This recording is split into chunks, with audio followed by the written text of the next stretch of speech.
What's up, everybody? Welcome back in to another episode of SSPN. My name is Jude McLaren. That man over there is Ethan Quintero, and we're back at you to talk about the Spurs once more. And the thing that we're getting used to, Ethan, is just L's against whoever we're playing. I'm sure that at least the Rockets series is still going to be pretty competitive. We're going to still have that as a rivalry where, we don't have to sit down and just cower over like we have to do to the Mavericks at this point. But another Spurs loss, 90-115 to the Minnesota Timberwolves tonight. The Timberwolves seem like they're getting in their groove. They have a ton of talent on that team. Objectively, in my opinion, they're more talented than the Spurs. That's not an excuse. That's just an explanation tonight. And you still see the youth that they're working through if you watch this game. But let's just get right into things, Ethan. So we'll start off with offensive MVP. And I think that this may be a back-to-back hitter for the man this time. I don't know if one of us had Devin Vassell as the offensive MVP last game, but Devin Vassell was the offensive MVP once again tonight, in my opinion at least. 2 for 7 from 3, kind of got cool as the game went on, but everything was just terrible late game. So I feel like that was just, I don't want to make excuses for him, but literally, when his 3-point shooting dropped off, that's when everything dropped off, it felt like. Still had 18 tonight, led the team, went 8 for 14 overall, so still shot, above 50% when it comes to totals. Got some boards tonight, got a nice steal play as well that we saw, got a good block. I really think he was probably the overall MVP tonight as well. DeJounte had an off game. When DeJounte has an off game, the Spurs lose by 25. I think. Yeah, 25. Yeah, I agree with you. Devin Vassell's definitely the offensive MVP, probably just the all-around MVP too. And you mentioned all of the stats. He had 18 points tonight, 4 boards, an assist, a steal, a block, doing a little bit of everything.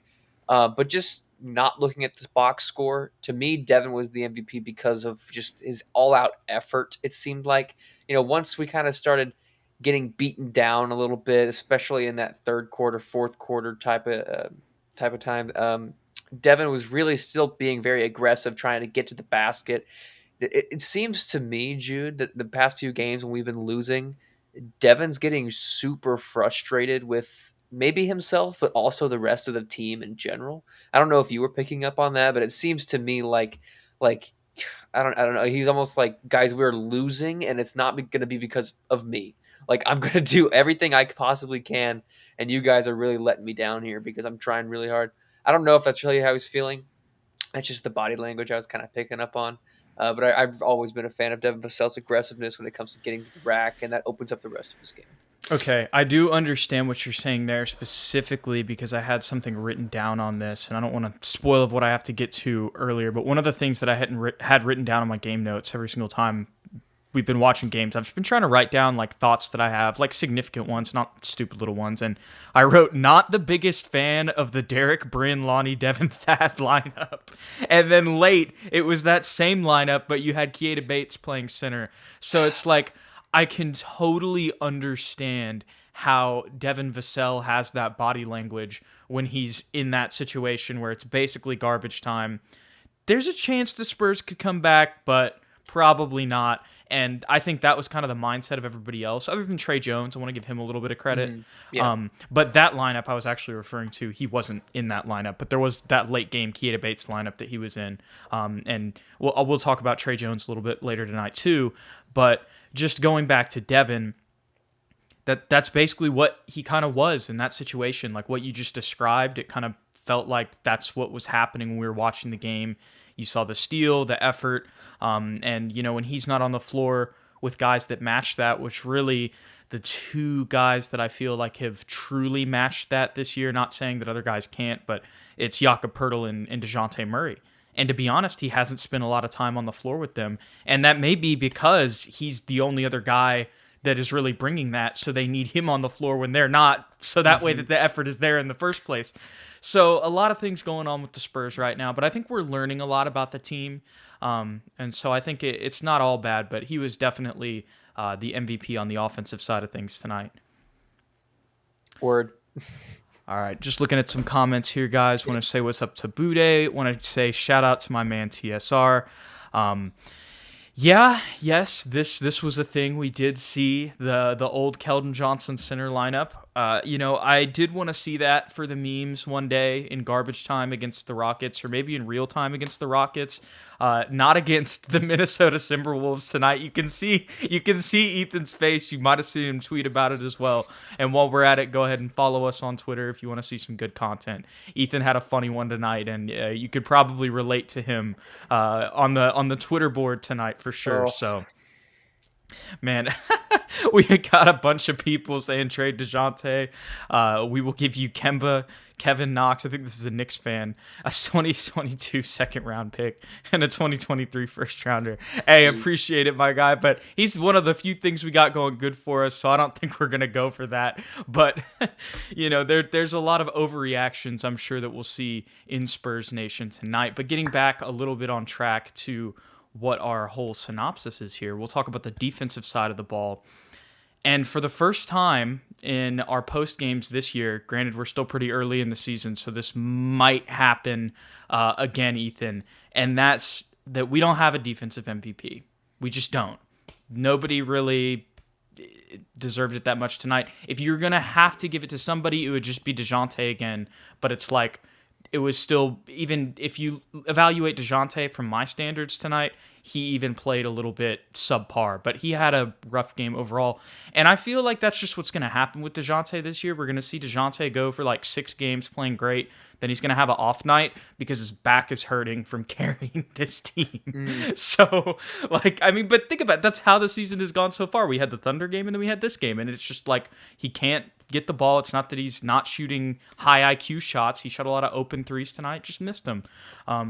And I just think that those off nights are going to keep happening with the load that he's having to carry in most of the games this year. So just kind of give me your thoughts on the defense tonight, Ethan. it was just terrible. I mean, there's really nothing else to say. Our team defense was god awful. Just no communication, no chemistry. Rotations were atrocious. Several times during the game where both players would, go with the same player on a dribble handoff or a pick and roll, and there'd be like this miscommunication moment where they'd look at each other and like point at each other, like that Spider-Man meme. Like, you were supposed to go with Cat. Now he's just taking it right up the middle and slamming it on her face. Thinking poor Trey Jones under there, just like trying his best. Or Derek White gets switched on to Cat, or Bryn Forbes gets switched on to Cat several times. Just not a good look overall. And it also didn't help that the Timberwolves are really hot from 3. Even when we had our hands up, they were just knocking them down 43% tonight from the 3-point land. Just not a good look. And, once again, I can't reiterate it enough. We cannot defend a pick and roll to save our lives. I don't know why. I don't know why it's so difficult. I don't have the basketball expertise or knowledge to explain it. But it feels like we're way worse than most other teams. Like when we try and run pick and rolls, we just can't get it in, to save our lives. And then they're just easily dumping the ball down to whoever the roll man is on the other side of the ball. So yeah, for some reason we can't get over those screens. We're just getting caught and caught and caught, and yeah, it's atrocious. It's just really, really bad defense. We have good defenders. We have Devin Vassell's a great defender. DeJounte Murray's a good defender. Derek White's a good defender. But individual defenders, just as a team, we still haven't clicked and we haven't figured it out. And I know that's going to take a long time to kind of figure that out. Like, you don't become the 2014 Spurs overnight. But it's just so painful to watch as a fan when we're used to defense being our main thing. Yeah, we've just got... we asked for this though. We asked for all the young guys. We did, and we're getting them. We're getting them for sure. And this is what it is. I want to get to some comments here. I know we're gonna keep kind of staying on topic of course, our structure of tonight's show, but I really want to touch on Lonnie Walker. And I think this is a great point. DJ not gonna get traded. Pickle Nick, I appreciate you being in here, my man, but we're not gonna trade DeJounte. At least we aren't. Maybe Brian Wright will, but we won't. And Lonnie tonight, I wrote down specifically somewhere, I didn't want him, no more Lonnie mid-range. I wrote that, and I'm like, he's not even like consistent from the 3-point line, unfortunately, and it's even worse from there. And so it's like, you're going to get a fancy layup like we saw last game that was super impressive because Lonnie is unquestionably an uber athlete, but honing all of that in and applying it to basketball just have not happened in the first 4 years of his career, with arguably and unarguably one of the best development staffs in the NBA. So those are my thoughts on Lonnie Ethan. I think it's just time for him after this year. I was thinking watching the game, and I saw Bude already out here talking about it. Like, I'm so ready for Josh Primo to be taking these shots. Yeah, he did not have a good game tonight. Poor Lonnie Walker. And the more I think about it, has he really? I know he's been working. I don't want to question his work ethic, but has he really improved all that much from He year to hasn't year? added a skill at all. Yeah, like he's average, he's an okay mid-range shooter, but even that streaky. His three-point ball is super streaky. It's not a consistent shot. He's super athletic, like you said. He can dunk with the best of them. He's a great finisher, but also at the same time, I question his ability to finish through contact with Just layups. holding onto the ball is an issue Holding for onto the him ball, at any place on the court. decision making is also questionable because I think he hears Spurs fans and maybe even the coaching staff telling him you need to be that go-to guy. And I think that has changed his mindset to be almost, I don't want to say too selfish because he's not too selfish, but he decides, okay, now's when I'm going to take over, but he decides to do that when it's definitely the wrong decision. Do you know what I mean? Like when he's clearly does not have a path to the basket and he has like a Bryn Forbes wide open in the corner and he decides, I'm the guy, I'm going to take it because that's what I'm supposed to do. Like, yeah, true, but it's clearly the better decision to pass up that, cluttered paint and kick it to a guy that's capable of making threes.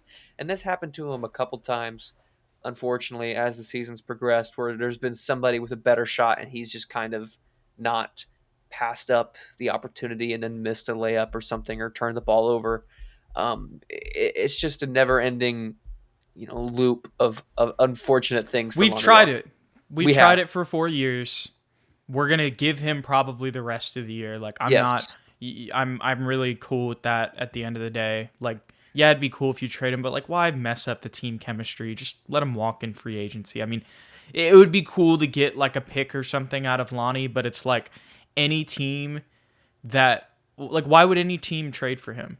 No, they won't. Yeah, They won't. because if the Spurs are going to trade him, that means they're not going to offer him any contract. So why would they trade for him when they could just sign him in the offseason? I mean, maybe it's a team that doesn't have a lot of cap space, but it's not like Lonnie's going to be demanding a huge contract. I Yeah. don't even know if he's going to get more than what he's making now.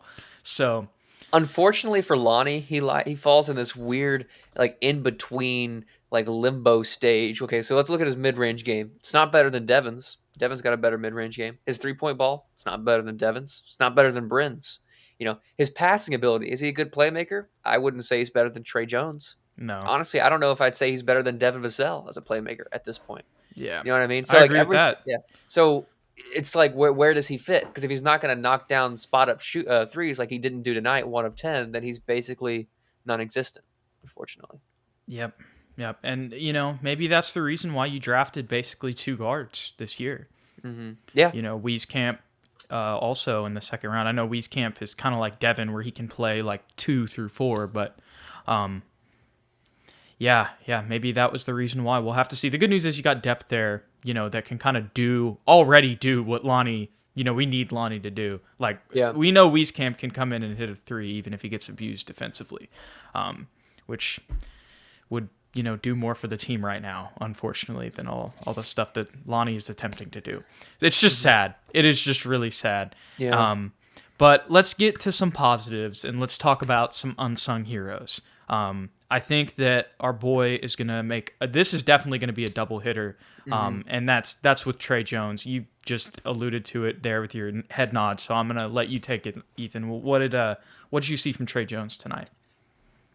I just love Trey Jones. Every time he comes into the game, you immediately see his impact. When he came into the game in the second quarter, he realized that we were kind of, had our feet in the mud and we were kind of getting bullied around because we started off so slow. And he took it upon himself to be that point guard and really push the pace. He was like, okay, guys, we're going to, get the ball and push all the way down the floor. And he really brought the game back to a 5-point game at a point in the second quarter, single handedly, with his passing ability, with his ability to really push the pace and get to the rack. He's not a shooter. I don't think he's even shot like a jump shot tonight. I mean, yeah, 4 for 6. I'm pretty sure they were all layups.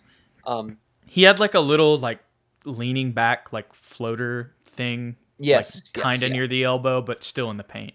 L1 said it, perfectly. I'm kind of rambling here, but he always makes the right play. That is so true. His IQ is off the charts, and his Yeah. impact is immediate. You see it when he's on the court. And defensively, he's no slouch either. He locked up He's Pat going to Bev. get really, really, really good defensively. Yes, I know Pat Bev isn't an offensive weapon, but I remember vividly him locking up Pat Bev where he couldn't go anywhere with the ball, and I was like, there you go, there you go. You're really giving it to Patrick Beverly there. That's a great way to start off the night. I know his impact kind of lessened as the game went on, but he only had 15 minutes. He was kind of sharing minutes with Bryn Forbes, who also had 20, and then Lonnie had 23. But I really think if we need to continue to up his minutes and kind of replace Bryn Forbes in the overall rotation. Yeah, I agree with you, man. For everything that you just said, the things that I'll say about Trey Jones is I think he's super versatile Mhm. offensively. Like he can run your offense, or he can be an off-ball cutter. Yes, His yes. cutting ability tonight once again put on display. And I still think he's a guy who knows how to find his spot. And even if he's not like, we know that Trey Jones is not like a knockdown 3-point shooter. He's just a Yeah. guy who can make it if you leave him open. But he knows like how to get to his spot, and like just him being there sets up the entire offense, provides spacing, and like that just the impact, the threat of him being in the right spot with the correct spacing, because there's so many times on defense and offense for this matter Mhm. that guys are running into each other trying to figure out where they should be. There's like three guys and like on the left corner, and it's just like a pick and roll with DeJounte and Eubanks. And Trey Jones always knows where to be, even whenever it comes to shooting space, even though he's not like an elite shooter. So that is just another thing that he does that doesn't show up on the stat sheet. The more minutes he plays, it seems like every argument, we're getting more arguments for unsung hero. Another person I want to talk about tonight that other people maybe aren't, didn't really feel that great about is Doug McDermott. I know he went 1 for 5 from three, and that's like, dude, we literally signed you to do this, and he's been cold. But he did some good things tonight, driving to the rim. Really, when the offense was dying, he was able to just go and get us some buckets. But I just think also he's just an NBA player. And Yeah. like when he's on the floor, you can it's that same thing with Trey Jones. You notice the impact. And it's just like he doesn't do a lot of the stupid stuff that is causing us Mhm. problems. Like even if he's not, having the greatest game of all time, at least shooting the ball tonight, he did a lot of other stuff. Yeah. Like he still impacts the game in a positive way and doesn't make mistakes, even if his like the thing we signed him for isn't going well. Where with Yeah. everybody else, like with Forbes, for example, like there's not very much else that he adds when he's struggling and not shooting well. And he played well tonight. He's another person who made some shots tonight, at least on the offensive end. He made some shots, but Yeah. still obviously was taken advantage of and struggled mightily defensively. So don't want to excuse that, but wanted to give a shout out to Doug McDermott there as well. So Yeah. What's his name? Sean Elliott said something a couple games ago about Doug McDermott that I hadn't really thought of. And, as I continue to watch games, it's like I can totally see it. And he does something when he doesn't have the ball and he's kind of off ball, standing in the corner, standing on the wing. He's always ready to catch and shoot. and that's what Always. Trey is able to do too. Like you can Yes. see it in their hands, and we didn't pass it to them. Go ahead, I'm interrupting you, No, you're but totally fine. And some of our young guys don't do that. And what that does is it creates more threats. And that's what Sean Elliott was saying is the defense is already assuming you're going to shoot. So now this, like, as soon as you move, they're not expecting you to cut, and it makes it in like an easier wide open pass for Thaddeus Young in the high post or whoever to dish it down to you going back door.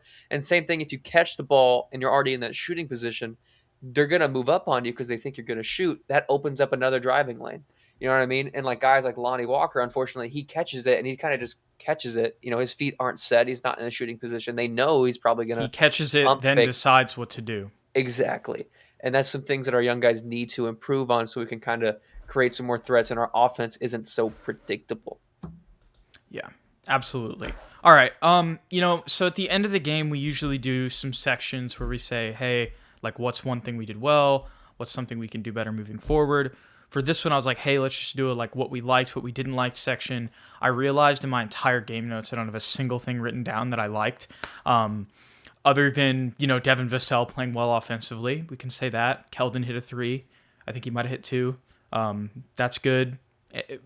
But the point is, let's just move on to what we didn't like tonight and what are, the issues that the Spurs are having and how, and address some areas that need to be addressed, if that's worded right. It's kind of hard for me to speak there. After this game has just left me speechless, Ethan. All right, so I'm just going to run down my notes. I'm going to let you give your spiel, Ethan, then we'll wrap this thing up. All right, so slow start, obviously, which is something that doesn't always happen with the Spurs. Like, we've seen them get out to fast starts against really good teams and then kind of crumble afterwards. Tonight, obviously, just couldn't get anything going. We're able to get it to around a 5-point game, though, going into halftime. So they were able, it might have not been halftime, but they cut it to 5, I remember, at one point in the game in the second half. So point is, they came back, weathered the storm. So I was happy with that. We were running more sets in the first half, which I was pleased with, even though like they didn't always work out. It was like, okay, at least we're running some structured offense here. And then at some point, we just completely stopped doing that. And that's when everything went completely downhill. You got some ISO mid-range jumpers here and there from Devin, or a bucket from Keldon going inside. But, I mean, I say that. I don't even know if Keldon did that. Yes, he had 12 points. Okay. And then everything just went to crap, like I said. There's a couple of reasons for that. We saw Thaddeus Young come in and just get abused. Didn't see the floor for the rest of the night. I don't want to say that was necessarily his fault. It's just like, what are you expecting when you put 6'7" Thaddeus Young on Karl Anthony Towns, one of the best centers in the league? Once again, another point of I cannot wait until Zach Collins is back. But I'm hyping him up, Ethan, and it's like Zach Collins is not even a guaranteed like good player on the Spurs yet. I've been saying this, but like, I need to be a little bit more cautious. It's like the idea of it looks great in the highlights we've seen from Portland, and I remember watching him in Portland and thinking he was a solid player. And I do think at the end of the day, like at worst, he's gonna just be a floor spacing average bench big man, which is better than anything that we have right now. So that'll still be, I think, a net positive thing. But, the idea of him being 23 and being able to grow under the Spurs development, that's another thing that remains to be seen. The good news is, I honestly, at this point, like watching that tonight, and, you saw the Keita Bates lineups at center, you saw the Keldon lineups at center. I'm like, no, dude. Like, I know, obviously, Jock can't play right now, but I'm not backing off the play Jock Landale thing. Like this is a situation where I know he's a rookie, and like we went back and we talked about the Jeff McDaniels, I believe, the San Antonio Express news reporter who said like, oh, I wouldn't expect a rookie to do this, but I would much rather play him than, Thaddeus Young in that situation. So we need both of those guys to get healthy so that we can play them in situations like these. The other things is bigs continue to be put in 1v1s with guards on the perimeter. I saw that like twice with Eubanks on Anthony Edwards tonight that led to step back threes. This is something else that I saw in the comments. We don't pass to wide open shooters a lot. Yeah. And it's specifically with 4 players, Derek, DeJounte, and Keldon. With DeJounte, I don't mind a lot because he just goes and makes the bucket usually. The other guys, not the same case. And you were talking about how, Doug is like ready to shoot. There was a time where Lonnie, I believe, was driving in. It might have been Keldon, though. I'm not sure. It was one of those two. It wasn't Derek or DeJounte. Or maybe it was Derek. I know I just mentioned it could have been 3 people. It definitely wasn't DeJounte. And they were driving inside, and we had Trey Jones in the left corner, and still like with good spacing, but on the left wing, we had Doug McDermott, both wide open, both had their hands like literally like this. You could see it on the screen waiting for a pass. And nope, we go into a contested layup with Karl Anthony Towns. Like, so that's just something. I thought there was a lack of intensity, honestly, throughout the game tonight, except for Devin and DeJounte and Jakob for when he played. Jakob played really well. We didn't get to talk about Jakob tonight, but Jakob played really well. We'll get to that later. But that lack of intensity throughout the game, they were definitely... I've seen a lot more intensity in other games earlier this year, so I felt like there was a difference tonight. And then the last thing that I'll finish off here for my just game rant is the end of the third quarters have been rough for us in multiple games. So that's just something. I'm not sure why that time of the game we consistently kind of let up a little bit, like regardless of whether if we're winning or we're losing, that seems to be just a time where we get we get lackadaisical, if you will. So that's probably just another thing with a young team, but just wanted to talk about that also. So, I mean, what are some things that you didn't like tonight that you think the Spurs can get better at? There were several things I did not like tonight, and one thing I did like, and I'll touch on that like in the middle of my little rant here, and I'll try and keep it as simple as possible. We started off super slow, like you said, but it all stemmed from just absolutely atrocious defense. For some reason, we just couldn't, keep up with our rotations, and that led to us getting really trampled in that first quarter.